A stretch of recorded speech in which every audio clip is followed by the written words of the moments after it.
Hi friends, egg masala curry ఎలా తయారు చేసుకోవాలో చూసేయండి ఫ్రెండ్స్. ముందుగా స్టవ్ ఆన్ చేసుకొని ఒక గిన్నె పెట్టుకోవాలి. 1 స్పూన్ ఆయిల్ వేసుకోవాలి. అందులో బాయిల్ ఎగ్స్ని కాట్లు పెట్టుకొని వేసుకోవాలి ఫ్రెండ్స్.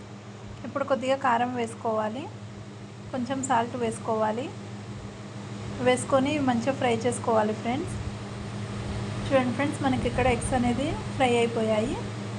ఇప్పుడు ఒక ప్లేట్లోకి తీసేసుకుందాము. ఇప్పుడు అందులో ఆనియన్స్ని కట్ చేసి వేసుకోవాలి, టమాటోస్ని కట్ చేసి వేసుకోవాలి. ఇవి మంచిగా ఫ్రై చేసుకోవాలి ఫ్రెండ్స్. చూడండి ఫ్రెండ్స్, మనకి ఇవి ఇక్కడ ఫ్రై అయిపోయాయి. ఇప్పుడు స్టవ్ ఆఫ్ చేసుకొని ఒక ప్లేట్లోకి తీసేసుకుందాము. ఇవి పూర్తిగా చల్లారబెట్టుకోవాలి ఫ్రెండ్స్.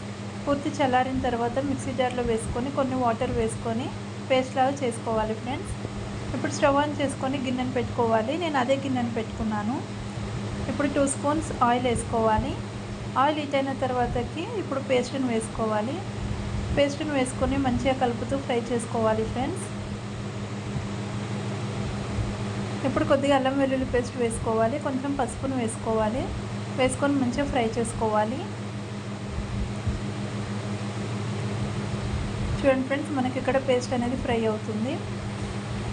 ఇప్పుడు స్పైసీనెస్కి తగ్గట్టుగా కారం వేసుకోవాలి, రుచికి సరిపడా సాల్ట్ వేసుకోవాలి. వేసుకొని ఒకసారి మొత్తం కలిపేసుకోవాలి ఫ్రెండ్స్. చూడండి ఫ్రెండ్స్, మనకి ఇక్కడ పేస్ట్ అనేది మంచిగా ఫ్రై అయిపోయింది. ఇప్పుడు కొద్దిగా కరివేపాకును వేసుకోవాలి ఫ్రెండ్స్. ఇప్పుడు మనం ఫ్రై చేసి పెట్టుకున్న బాయిల్ ఎగ్స్ని వేసుకోవాలి. వేసుకొని ఒకసారి మొత్తం కలిపేసుకోవాలి. ఇప్పుడు మూత పెట్టేసుకొని ఒక 5 మినిట్స్ పాటు ఫ్రై చేసుకోవాలి ఫ్రెండ్స్. 5 మినిట్స్ తర్వాత మూత తీసి చూస్తే చూడండి, మనకి బాయిల్ ఎగ్స్ అనేది ఫ్రై అయిపోయాయి. ఇప్పుడు కొన్ని వాటర్ని వేసుకోవాలి.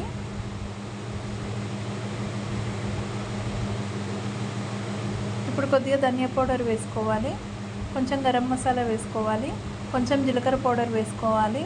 వేసుకొని ఒకసారి మొత్తం కలిపేసుకోవాలి ఫ్రెండ్స్. ఇలా ఒకసారి మొత్తం కలిపేసుకొని ఇప్పుడు మూత పెట్టేసుకోవాలి ఫ్రెండ్స్. 5 మినిట్స్ పాటు హై ఫ్లేమ్లో ఉడికించుకోవాలి. 5 మినిట్స్ తర్వాత మూత తీసి చూస్తే చూడండి ఫ్రెండ్స్, మనకు మంచిగా మసాలా అనేది మంచిగా ఉడికిపోయింది. ఇప్పుడు కొత్తిమీర వేసేసుకొని స్టవ్ ఆఫ్ చేసేసుకోవాలి ఫ్రెండ్స్. అంతేనండి, ఎంతో టేస్టీగా ఉండే బాయిల్డ్ ఎగ్ కర్రీ